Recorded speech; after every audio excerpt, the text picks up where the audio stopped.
All right, girls. So we finally made it to the Real Housewives of Potomac season 5, episode 20, reunion part 1. So it starts off the way that it always starts off. And that's with seeing the ladies coming in, getting checked for COVID, wearing their masks, doing their hair, doing their makeup, doing wardrobe. You know, Andy goes in, see all of the ladies, this, that, and this, plus T'Challa. And now they get down to the stage. Robin, I hate your wig. The two-tone thing that you got going on with your wig, Robin, I absolutely hated it. Like, girl, did we...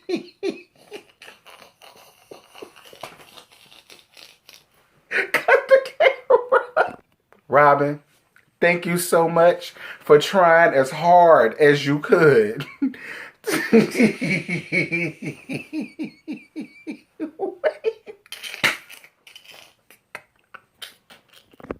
Robin, thank you so much for trying as hard as you could to feminine it up and soften it up as much as you could. But girl, I don't know whether it was because of the colors that you put in it that made it look stiff as a dick, or whether you spray a whole can of spritz in it. But girl, it like...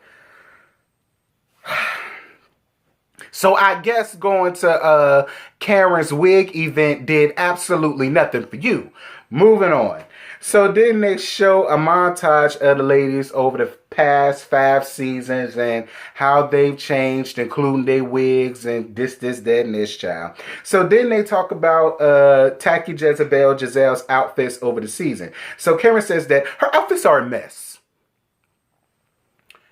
Cameron, we've been saying that shit since season 1, doll, but thank you for bringing it up. So then Wendy says that Gizelle suffers from pretty girls. Excuse me. Thick Weave says that Tacky Gizelle suffers from pretty girl syndrome, so she doesn't have to try hard to look good. I mean, if that's what you want to do to take up for your LS, Thick Weave, girl, I mean, I guess. And we just gonna move on. All right, you guys. I can already tell this reunion about to be boring as a bitch, and the best part is gonna be coming up when Monique gets Tacky all the way together with the receipts of the baby mamas. Yes, God, I'm more than sure it's the same ones that I got down in my phone. But Jesus Christ. They asked Robin what she thought about Gizelle outfits. And of course, Robin being Robin, she can't have a mind of her own and just say them shits is tacky dacky and she wouldn't be caught dead in them with her butch ass. But she's just like, oh, you know, I mean, they're cute for her and she rocks them good. It's not my style, but they're okay and blah, blah, blah. Moving on. So Gizelle brings up the fact that Karen had on a fake Fendi outfit. Now, not Wendy, Karen, I like you.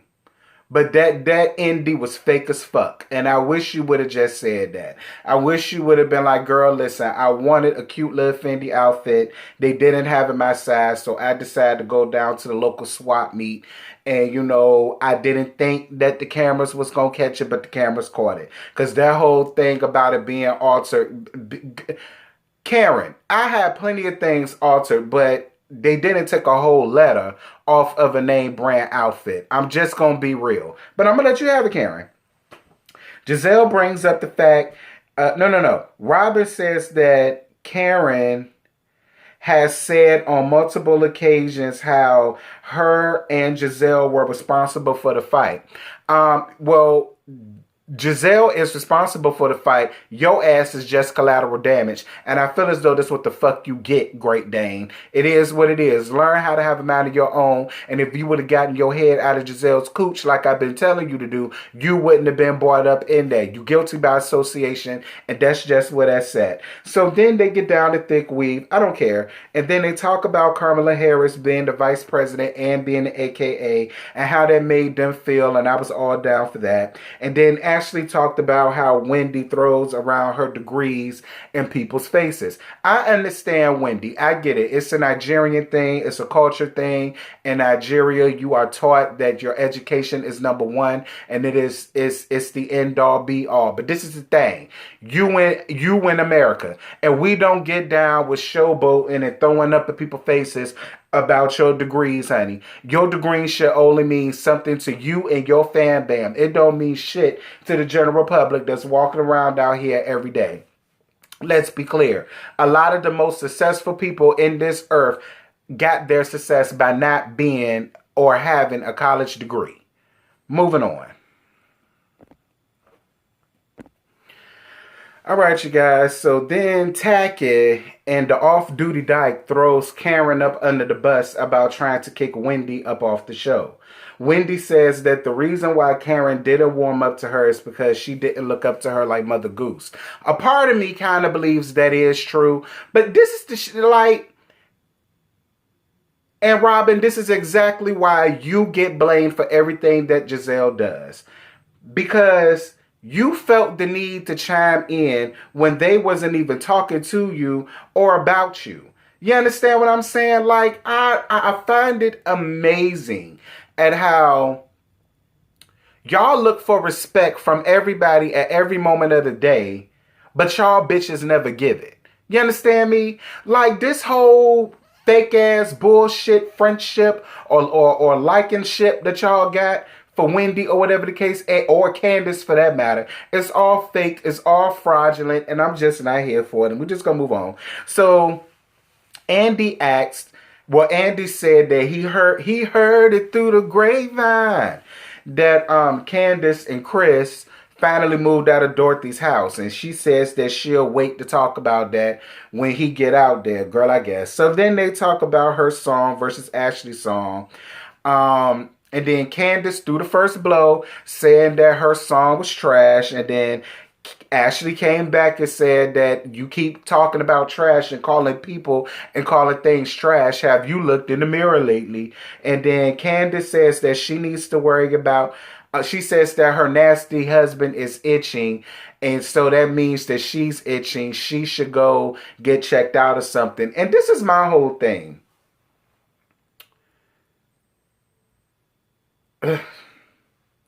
I'm going to say this. You know who to do it to and you know how not to do it to, because you would have never said that to Monique, because you already know what Monique is about. So you can have as much play time as you want with Ashley, because Ashley ain't gonna bust a grape in the fruit fight, and even if she could, she's pregnant, and you're just gonna test it. See, you stay testing pregnant women's and all the rest of this fuck ass shit that you do, Candace, and that's why I just don't see it for you. Her husband comment could have been left out.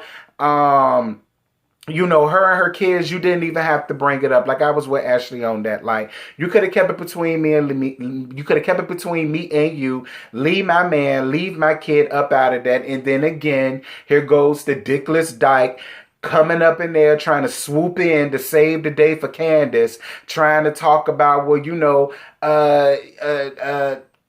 whatever she may or may not have said about her and her family in the past. And I'm just like, Robin, bitch, shut up and go get a better damn wig. Moving on.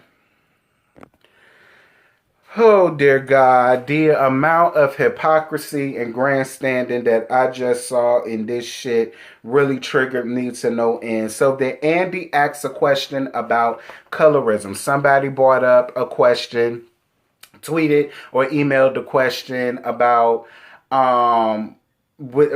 basically the angry black women thing, and you know, why was it directed? Was it directed towards Wendy and Candace, I believe it was, or whatever the case may be, and doesn't have anything to do with colorism or whatever the case may be.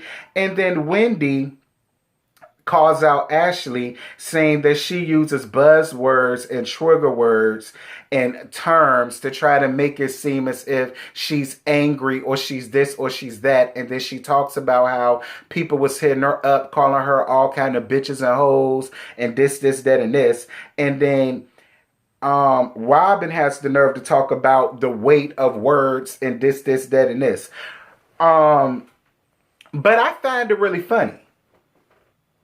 I find it really funny because it's funny how y'all gonna call out Ashley for saying shit like that, but yet none of y'all turned and pointed y'all fingers down to Candace with this whole thing and these trigger words and these buzzwords she used about Monique with the whole thing of she's unpredictable, she's dangerous, I feel unsafe, I feel attacked, all because you got your wig pulled in a situation that you started, in a situation that you caused. So I found it completely funny at how when it comes to the angry black woman thing, words mean something. But then when it comes to the situation between Candace and Monique and the mouth that Candace has, nobody had nothing to say. That's perfectly okay. And I was with Monique when Monique was like, so what words are good to use? Is it hood rat, or ghetto? Because that's what I've been called when I lost my temper. And then Wendy had another to say, I wasn't talking to you.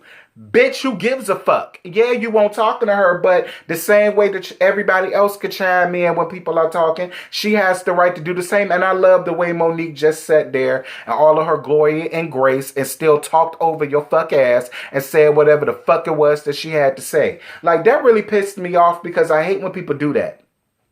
I hate when people want to sit up and try to use something to their benefit, but don't call out the whole shebang and the whole spiel. And I'm not there with that. If Ashley is wrong for sitting up trying to call them aggressive, then Candace is just as wrong for sitting up doing the same damn thing to Monique. So it's okay for Candace to sit up and be all on Twitter doing all of the shit that she does. But the thing is, Wendy, you were being aggressive. It wasn't as if what Ashley said came out of no damn where. Now, again, that was a situation that the both of you guys took part in. Absolutely. But you were the one who got really aggressive at Ashley all because Monique told her that it was okay for her to bring her baby. So, I mean, what other words, trigger words or buzzwords was she supposed to use? And that wasn't your first time getting aggressive with her. You was aggressive with her damn near the halfway throughout that whole damn thing. Moving on. I'm saving the rest of what I got to say for tomorrow in the lab. Moving on. Y'all, let me tell y'all something. Karen is saving this reunion. Karen did not come to play with Gizelle ass. Girl, I'm all here for it. So Andy asks Gizelle about Jamal and her horse stable. And then Karen and Gizelle get into it again about said horse stable. And I agree with everything that Karen had to say. Girl, it looked very much so Ronald McDonald based down to that cheap ass horse stable that y'all living in, that if Robin don't quit playing, she and Juan and the kids gonna have to set up tents and futons in the backyard of that hole. So then Karen reads Gizelle for her non-existent business that she got because messy ass Andy asked the question that a viewer sent in about how they went to Gizelle's website to get some type of liquid foundation or whatever the case may be, and it was gone. So then Gizelle tried to backpedal and coochie pop in the handstand and say that because of COVID, it messed up her business. And then Karen said, bitch, that ain't what happened. Yo, Target said they had to liquidate your shit, so just tell the truth. You ran down on my Ladom. You ran down on my wigs. Now come on ahead and tell the truth. So that Gizelle had no choice but to tell the damn truth. So then Gizelle says that she and Jamal are back together, and then Karen sprays her yet again with all of the information that I gave your hoes way back when during the summertime while they were still filming for this thing. Karen said the exact same thing that I got in my phone and what I said in my T-Talk Action News. I'm going to put that video right down here in the description box so y'all can see that I'm telling the truth. I had all of that information way back then. And Karen said, girl, you're lying because It's been a woman that came out who said that she just had a baby while you was with him. Plus, and that adds to the fact of why your daddy don't see it for him, because she is one of the 6 or 7 baby mamas, and Lord knows how many kids he got between them. Let me tell y'all something. Karen and Monique did not come to play with them. Karen and Monique, they're going to get the Dead Award from me for this reunion. Baby, let me tell y'all something. Y'all think Karen is some bitch. Monique showed up with a whole damn binder full of information on all them hoes. And I just can't wait for that binder to come out. Moving on. Baby, Monique ain't come to play. Monique, while